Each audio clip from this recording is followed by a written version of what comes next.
Hey everybody, welcome back to In Bed with a Millennial. I'm the Millennial Javeda Bay, and this is my bed, and it's a new month. It's November.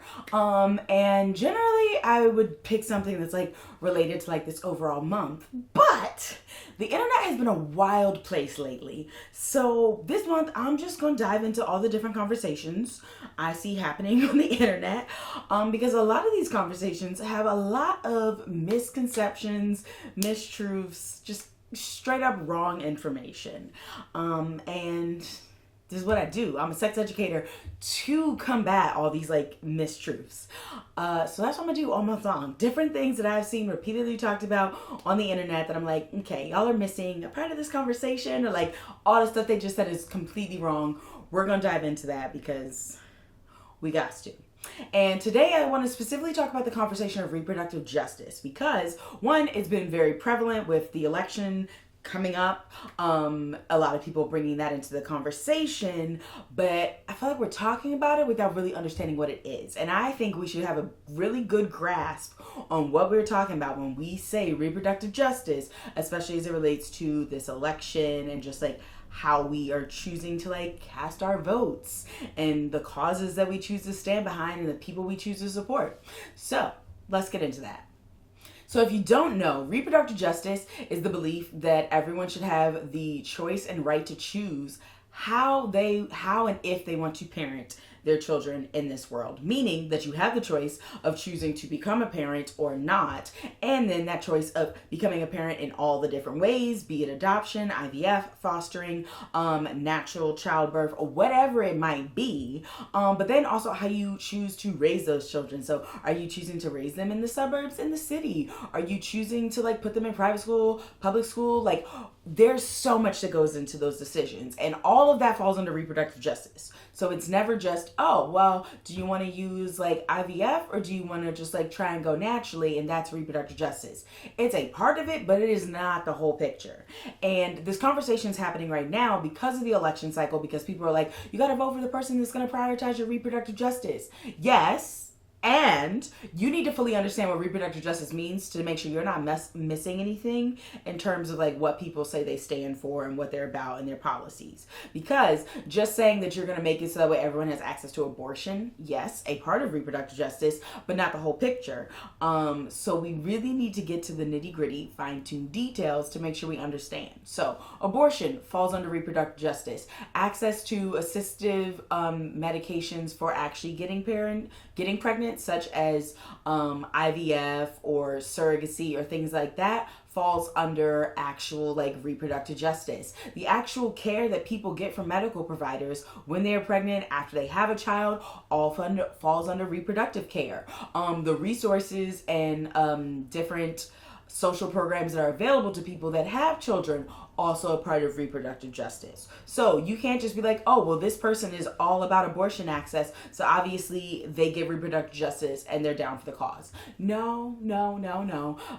Just being about or pro-abortion is not actually being fully positively supportive of reproductive justice overall. It means that you have a single issue within reproductive justice that you're about, but it doesn't mean that you support people choosing to not have children overall or choosing to only like homeschool their children. Like there's so much that goes into reproductive justice, and supporting choice in all its variety is a part of that. So you really need to look at like, are people supporting choice, or are they just, like saying it about one aspect that they support choice and everything else they kind of like ignore.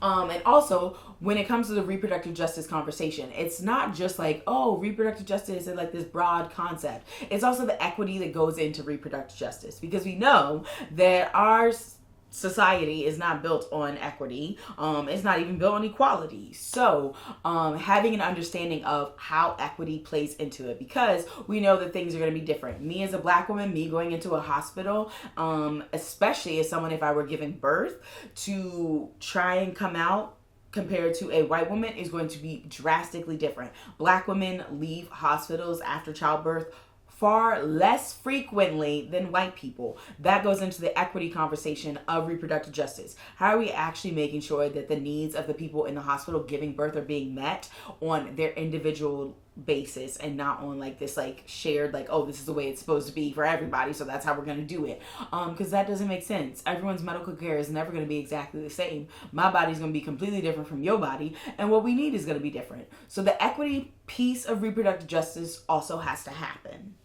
In that same vein, understanding that reproductive justice is more than just like the individuals that we regularly interact with and see pregnant within our current state of the world. Like, we need to understand that reproductive justice impacts everything. So everything going on in the world right now, in Palestine, in Sudan, like all of these are aspects of reproductive justice, because the choice of these people to raise their children, to create families the way they want and choose to, is being taken away.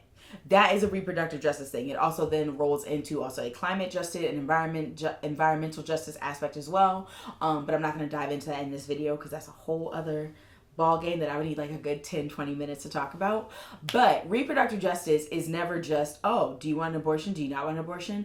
Oh, do you want to get pregnant? Do you not want to get pregnant? Like, yes, those are very big aspects of it that a lot of people like grasp and understand, but they are not the whole picture. And we have to understand the whole picture if we're actually going to enact some change, work to change the way things are, so that everybody does have access to reproductive justice as they want, need, and like ask for. So all this is to say, one, make sure that if you're engaging in conversations on the internet about what reproductive justice is, we're actually talking about reproductive justice and not just like one singular aspect of reproductive access and healthcare. Okay, it's a lot more than just abortions. Also, making sure that we are looking at it through a lot of different lenses, not just like one lived experience, because you and your lived experience might be completely different, more than likely is probably completely different from so many other people's. And if you are only looking at problems through your lens, you are more than likely cutting out a lot of people and the way that they need those problems addressed. So I just want you to like, yes, obviously we come to things with our own personal lived experience, and that makes absolute sense. And I also want to encourage you to not just stop at like, well, this is how it happens for me, so that's it. Like, you're not the only person in the world. What happens to you is not what's happening to everybody. So we all just need to take an extra step to think a little bit further and include more people in our like angles of analysis and the way that we're critically examining the information that is being given to us and how we're engaging in these conversations. So yeah, that's just a quick and dirty on reproductive justice. If you're seeing these conversations happen on the internet, do what you will. I'm not gonna say engage with them, don't engage with them. Like, everybody's different on the internet.